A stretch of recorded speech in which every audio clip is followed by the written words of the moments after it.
Welcome to the Regroup Hour, the podcast that's all about how we make and manage change by building a bedrock of self-care.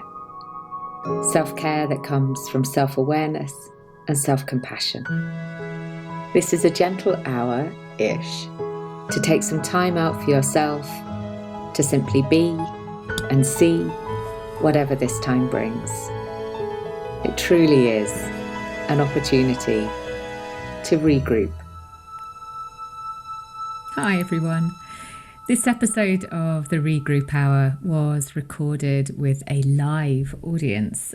We did it, in fact, through the magic that is Zoom and Facebook simultaneously. Not quite sure how this all works, but anyway, it did.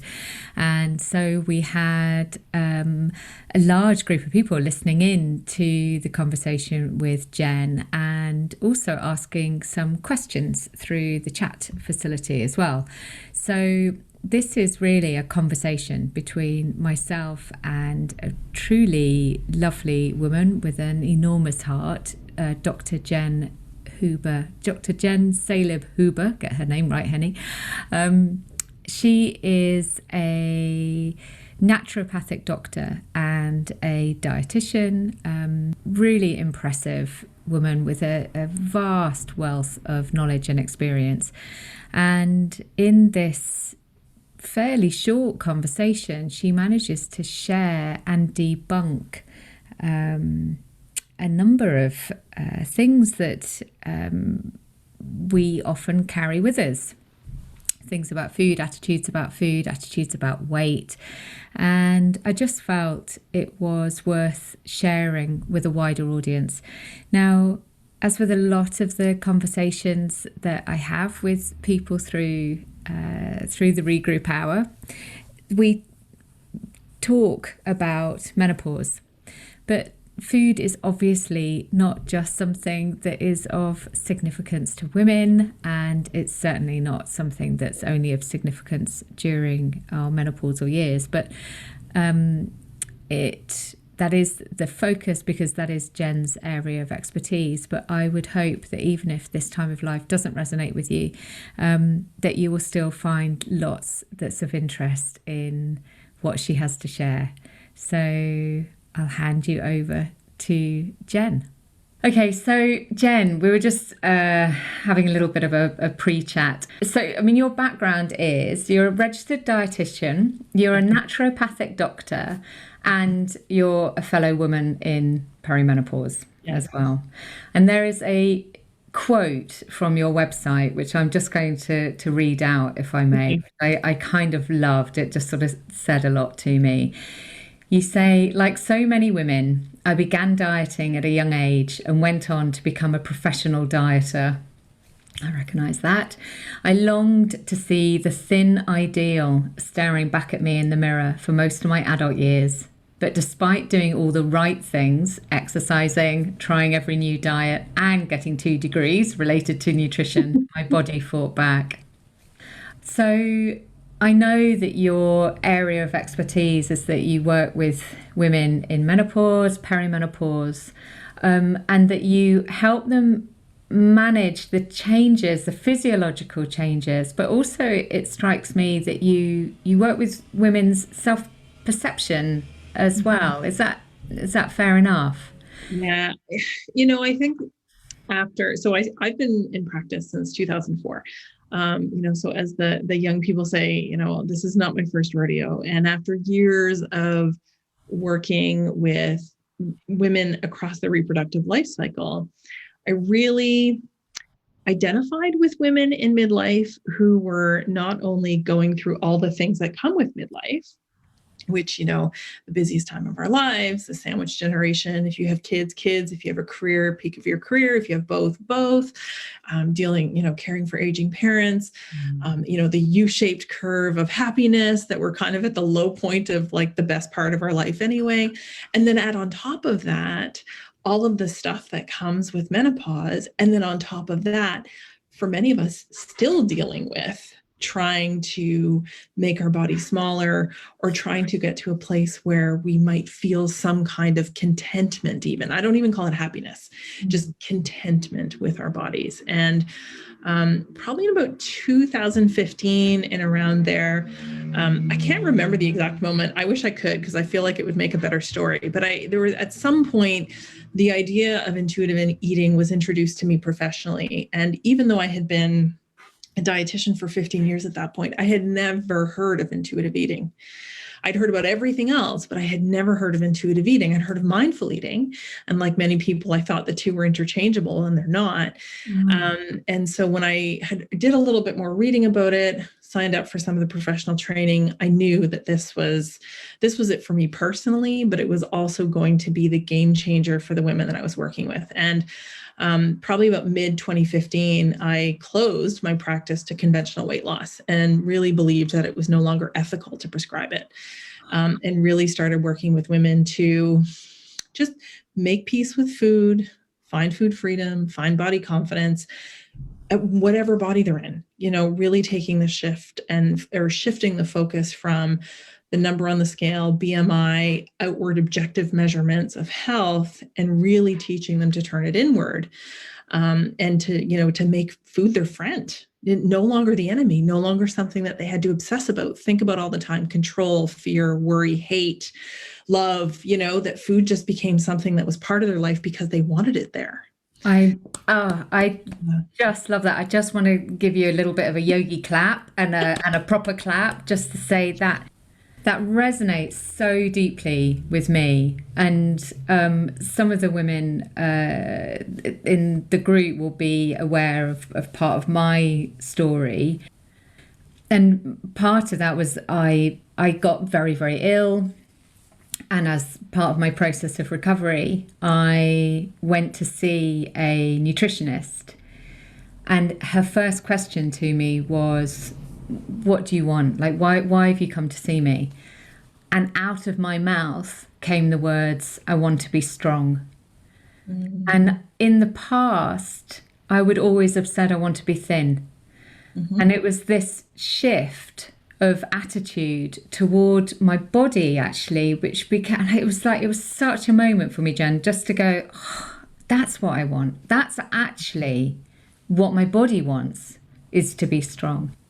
And so I love this idea of like becoming friends with food, actually. And I describe it too, that, diet culture is that scarcity mindset, right? It's I need to figure out how to have just enough. I need to figure out how to be satisfied with less. I need to figure out how to be comfortable with being uncomfortable, and, all of those awful diet culture sayings. Whereas intuitive eating and peace with food is from a place of abundance. You have the choice to choose whatever you want in your life. And if it brings you joy and it feels good and it makes your body feel good, then it's the right choice for you. May not be the right choice for me, may not be the right choice for your sister. But the whole idea that there's a one-size-fits-all solution for nutrition is so outdated. We are all individuals. We all have unique needs. And the whole calorie in, calorie out equation as being the be all and end all of, body health and shape and size is just not based in fact anymore, but it's what diet culture and the industry holds on to. Because that if we don't follow the diet correctly, that is why the diet doesn't work. Exactly. So it becomes our fault, as opposed to something inherent within the process that we're being encouraged to follow. I share a little story that I'd love to share about genetics. So one of the things that always surprises people is about how genetics determine 60 to 70% of our body size and shape. Some people love that. Some people hate that, but it's a fact, right? And I think that when you look at families, you can see that very easily. We accept that eye color, hair color, skin tone, all of these things are genetics. Why wouldn't the size of my hips be genetic? We can accept that breast size is genetic. Why can't we accept that waist size is also likely genetic? And even though I knew this, I had a crazy real life experience with this. Then in 2018, the result of a DNA test brought to light the fact that I had been conceived with a sperm donor in the 70s. And so I went from being what I thought was an only child of an Egyptian father, which I'm clearly not. I should have clued into that. Raised in love in a beautiful family, to having 9 half siblings and this whole other bonus family.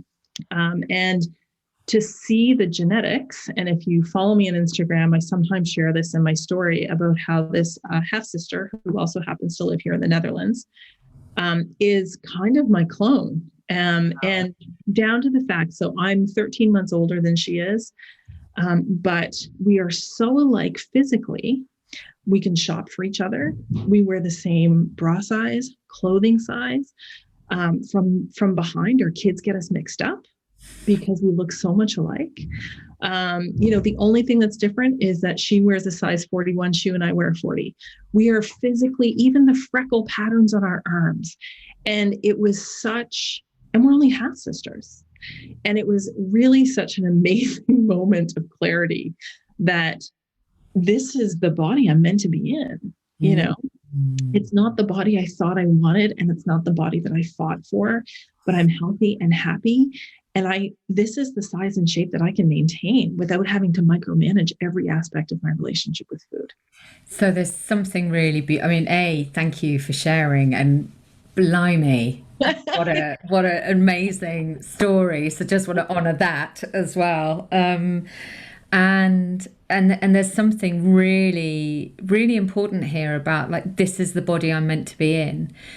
And I think sometimes from the work that I do, one of the things that I see and that I've seen in myself is that weight can often be an emotional support blanket that we hold around ourselves. It's a way of, actually, it's a stress response. Yeah. And can be an emotional sort of comfort.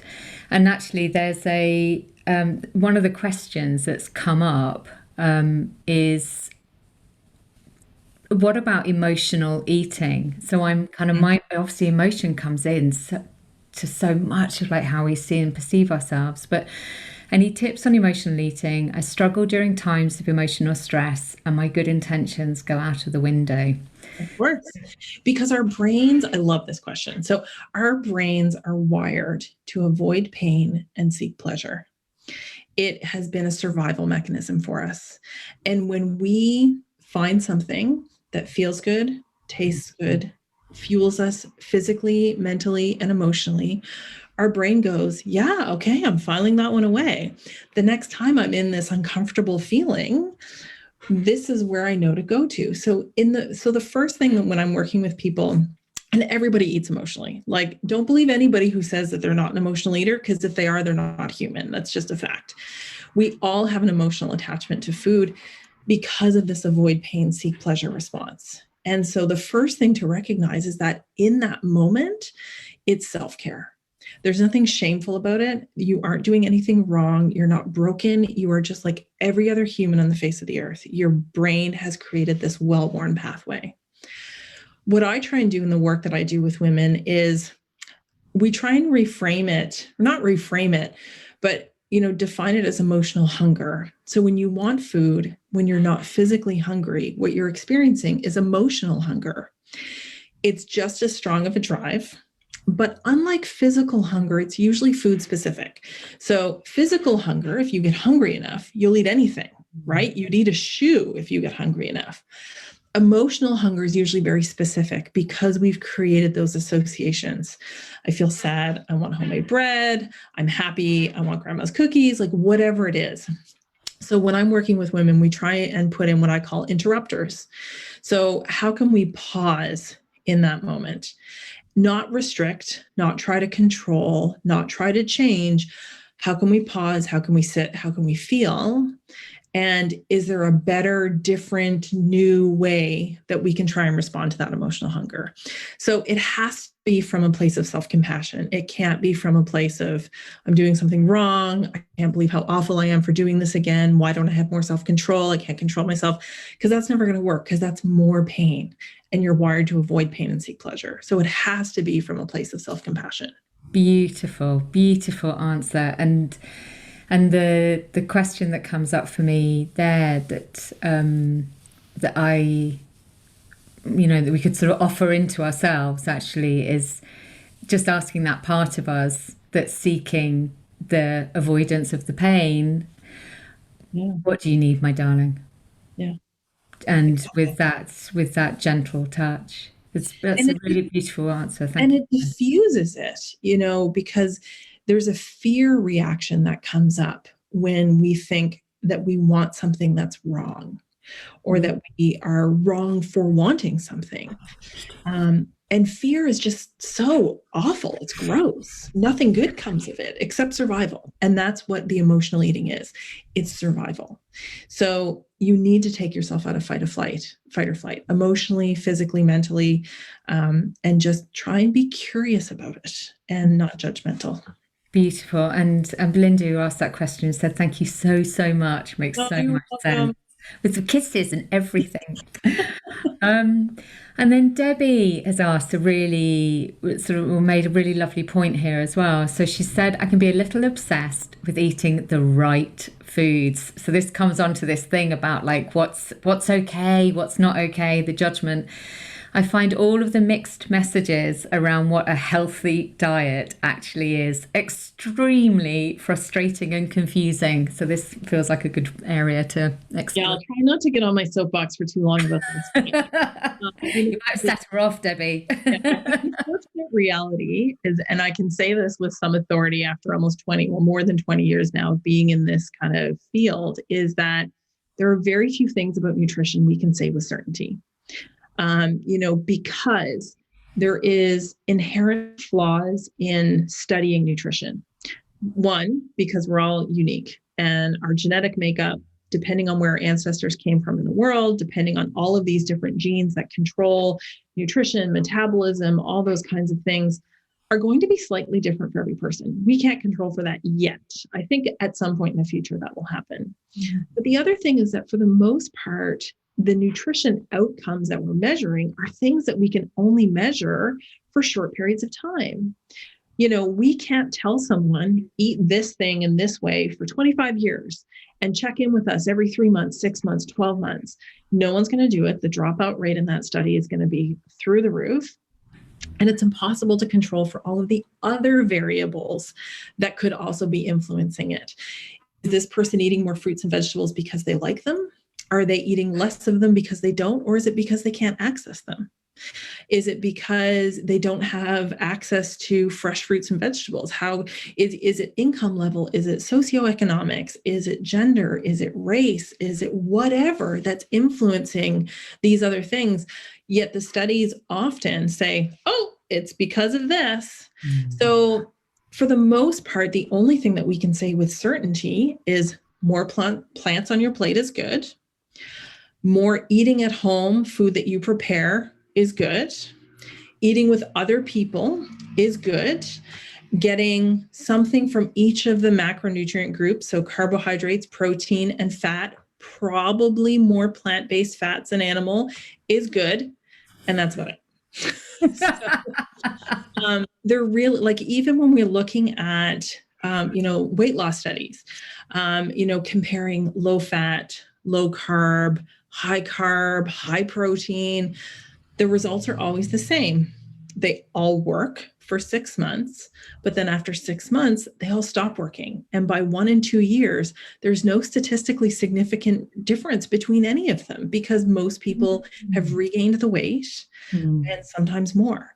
And so if you've ever heard the statistic that 95% of diets fail, this is why, right? And I have done a couple of the very well-known worldwide weight loss programs and lost weight and gained more than I lost. each time, apart from this time, because this time I wasn't dieting.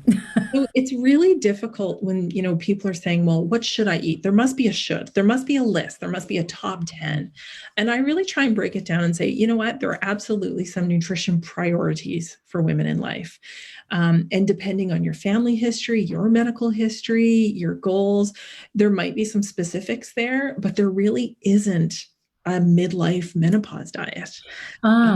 That's really interesting, because one of the questions that's come up from Catherine is, could you talk about whether there are known benefits to vegetarian/plant-based diets in helping with menopause symptoms? So I can say that the phytoestrogenic foods, so phytoestrogens are divided into two classes. There's isoflavones, which we get primarily from soy foods.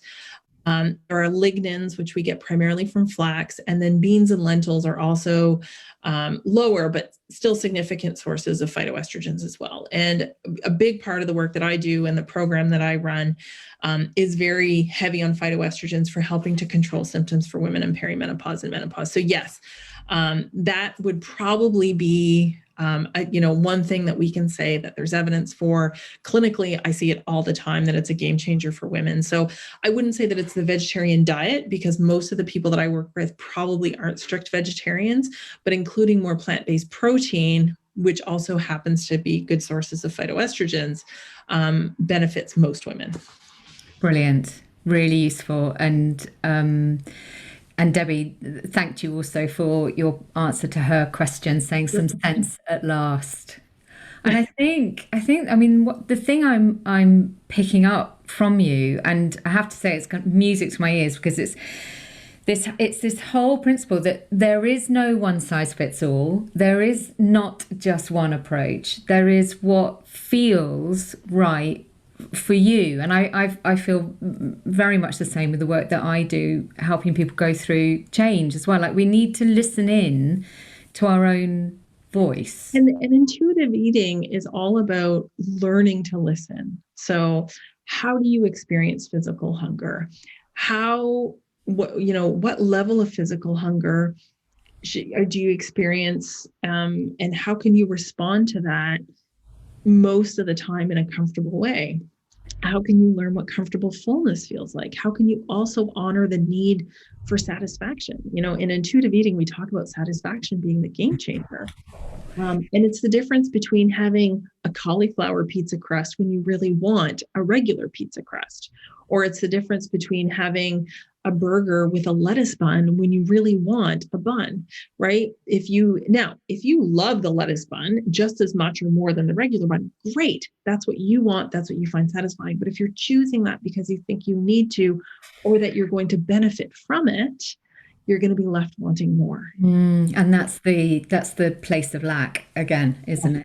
Rather than and so when we're constantly choosing what to eat based on a plan, based on what works for someone else's body, based on a schedule, and we're not checking in and tuning into what do I want, how hungry am I, what's going to feel good, we're not responding to our needs. I often use the quote that counting calories is telling your body what to have. Intuitive eating is listening to what it needs. And it's such a game changer, because, there are just so many things that we don't even know that we like or want, or that conversely that we choose because we think we want them when we actually don't. I was working with someone this week who said, I have had eggs 6 days a week for the last 5 years because, I really believed that that's what I needed to have to start my day off right. She's like, and I realized I hate eggs. I'm starting every day with something I don't want. But it was a game changer for her. When I said, well, what do you want? She's like, well, I love oatmeal, but I always thought that I shouldn't have it because it was too high carbs.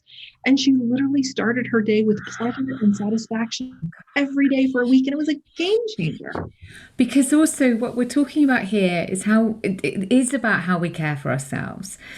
And there's something as well about my needs are not worthy of attention. Yeah. And that, without sort of getting too masculine, feminine about it, that can be very, a woman's learning from childhood, being the good girl, the good daughter, whatever. And learning to subsume our needs, and then things can get a bit sort of out of kilter or out of balance, and we overserve things in other ways. It's really interesting, Jen. Well, the other interesting thing that happens too is that in midlife, in menopause and perimenopause, as our estrogen levels are fluctuating, our serotonin levels fluctuate. So, when we're going through these periods of this, where our estrogen is all over the place, our mood is doing this too. And I think most women in their 40s and 50s can relate to meno mood, meno rage, that feeling of like, I'm going to explode out of my head and kill someone. And food, it's okay that food is a source of pleasure. And when you allow for that space in your life, you can enjoy it.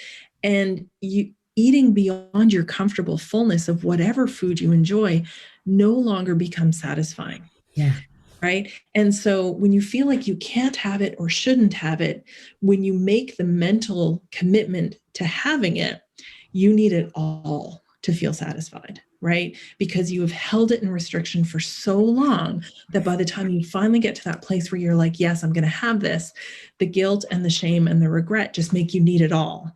But when you come from this place of permission that I can have this whenever I want, you have the right amount that you need at that time. And for most people, it's rarely more than they would comfortably eat. So it's just such a game changer, and it should be a source of pleasure. There is nothing wrong with finding what you eat enjoyable, even if it doesn't check any of the boxes that you've been trying to check. And by releasing that attachment to old stories about what we should or shouldn't have, inverted commas, that also helps release some of that attachment to the emotional weight that we hold as well. There's a series of questions coming up, which I just want to make sure that we get time to cover. Are there any really good foods that can help with brain health? So probably the biggest one is fish oil. So those polyunsaturated fats, the omega-3 fats, there's been quite a bit of data on them in the last 25 years, and we don't get enough of them through diet unless you're committed to eating cold water fatty fish 2 to 3 times a week. So, typically if you can't or don't want to, because some people actually don't like fish, to eat that much, then a supplement may be something to look at. But certainly fish oil would probably be at the top. More so than food is physical exercise. So joyful movement, finding ways to move your body in ways that you enjoy most days, is the most potent thing you can do for brain health. More so than any food is movement, joyful movement. Oh, Jen, we are just absolutely loving you. Can I just say, there is I feel it from the community. There is this, it's such joy. That's not coming across. Helping women make peace with midlife is my passion. So I'm happy to share anything. Oh, it's wonderful. And then I've got a really specific question, and it's something I hadn't come across before. So Lynn has asked, do flax seeds stop you sweating? So, they're a source of those lignans, which are a type of phytoestrogen. So yes, they would be a part of a phytoestrogen-rich diet to help all the symptoms of perimenopause, including hot flashes and things. Okay, but it's important that they're ground, isn't it? Yes. So the difference between unground and ground is that unground is just a great source of fiber. Ground is fiber plus the phytoestrogen. Okay. Oh gosh, I feel like I'm learning so much. This is wonderful. Another sort of question for you, actually, which I'm not sure, I think might have sort of come up through the questions as well, I can't see the full list, is around the role of gluten during menopause. So I know for me personally, it was something that I realized I started like swelling, and mostly at weekends. And then my nutritionist helped me realize it was because at weekends we bought a loaf of beautiful freshly baked bread and generally ate the loaf because all of the stuff that you were just talking about. And it definitely impacted me. So that was one of the things. But I also, there's a correlation, isn't there, with it being an inflammatory? Is that true? Yeah, it is true, but it's conditionally true. So Okay. there are different types of wheat or gluten intolerance. So we have classical celiac disease, we have wheat allergy, and those are kind of the two ends of the spectrum. Then we have non-celiac gluten intolerance. And this is kind of a big group in between that also includes some people who react to the starch portion. So if you've ever heard of someone doing a FODMAP diet for IBS or something like that, that's the starch portion of wheat. And then there's this other group of people, which, estimates are that it's maybe 10 to 15% of people who are gluten intolerant, that we don't exactly understand why, but it does seem to play an inflammatory role for them. So there's a connection between thyroid disease, and anecdotally, I certainly, like you, have heard a lot of people say, I feel a lot better when I'm doing this. And so when we're looking at therapeutic diets and applying gentle nutrition to this, it's like, okay, well, let's try and approach this from this is how I want to help myself. I'm not trying to control it. This is help. This is something I'm trying to do. But that also being said, it's been overstated, I guess. Gluten has been very diety. It's been corrupted by diet culture. And so I always try and, kind of walk people through, well, let's be smart about this and let's figure out, like, is this something that you need to do all the time, some of the time? Are there ways that we can make it more comfortable for you so that you don't have to feel like you're avoiding all the things that you love, right? That we can bring some pleasure back into it. But there isn't a specific association with menopause symptoms that I'm aware of at this point. Okay. That's brilliant. Thank you so much. Because I think I love this whole conversation and sort of debunking some of the stuff that we can, we sort of hear something from one source and it becomes true. Whereas so much of what you're saying is just there are many answers, and being open and flexible is actually sort of the best route. So I could honestly talk to you forever, I think, but I'm really mindful of time. And so I just, a couple of questions to actually to talk about how you support women and how women can work with you. And I know you've got this wonderful webinar coming up as well. So like I said, my passion is helping women in midlife. And so I was telling you earlier, a couple of months ago, I had a conversation with someone and they were just enraged about how little they had been taught. They were 42, they had all these symptoms, they were clearly perimenopausal, and really were just, enraged and saying, why the hell wasn't I taught this before? Why didn't I know this? So I put together this webinar. This is the second offering because the first one basically sold out. And it's called What to Expect When You're Not Expecting Perimenopause. And this is very much geared towards women who are, late 30s, early 40s, maybe even up to mid 40s, who really are kind of, I'm starting to notice some changes, but I have no idea what the hell's going on. Maybe don't have a menopause savvy healthcare practitioner that can help them. And so that's coming up on March 7th. And so that's a 1.5-hour webinar with a Q&A. And I do kind of cap the number of people that can attend so that we have time for questions, because those are almost always the most valuable piece. For women who are looking for more support on the intuitive eating realm, I do have one-on-one coaching available as well. And I can work with anyone in the world for that. So if anybody's interested in that, you can find that information through my Instagram page. And then I have a self-study course. So for women who want a little bit of perimenopause, menopause help, and intuitive eating, I have a self-study course, which will kind of walk you through what I think every woman needs to know, things you can do to support your relationship with food in midlife and really focus on health. And you can find links to all those on my Instagram. Just wonderful, Jen, and I'll share links to your things in the feed as well. And yeah, I'm just so grateful. I love your wisdom, and I love your passion and your joy. It feels there's something, and again, sort of back to my own story, like the shift for me into a place where my mantra became, I eat food that loves me. Yeah. And that feels really resonant with so much of what you're saying about pleasure, that food is a source of pleasure.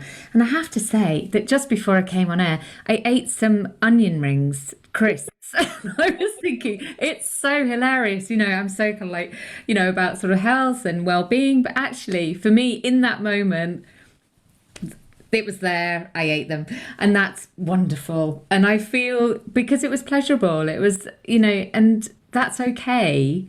And at the same time, also sort of paying attention to the nutritional sort of foods that really serve us, because they're there to nourish.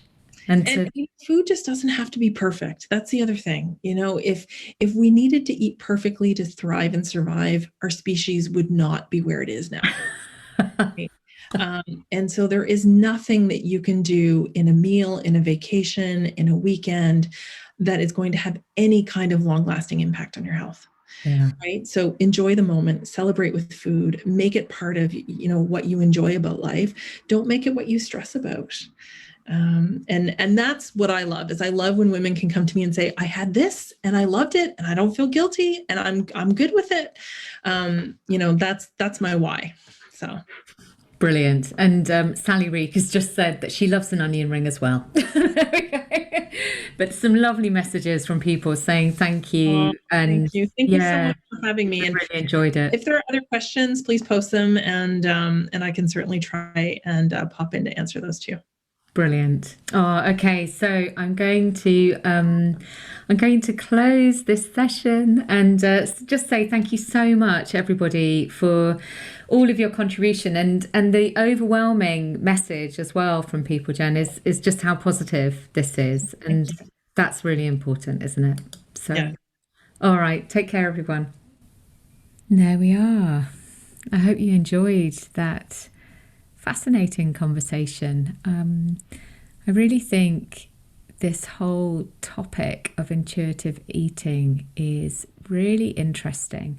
And Jen actually shared with me after our conversation that she often finds or often comes across people for whom the topic is a bit of an emotional trigger, actually, because we can hold some really deep beliefs around food, around how we should, inverted commas, or shouldn't eat, around our identity and how that relates to the things we eat and the way that we eat and the stories that we carry with us from childhood, because obviously food is a huge part of how we grow up and how we relate to our family, how we spend time with our family. And so it can be a really emotive area.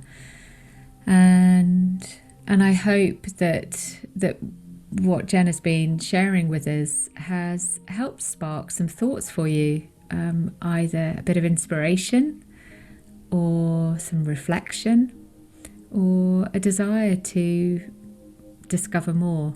I'll share her contact details in the notes as ever, and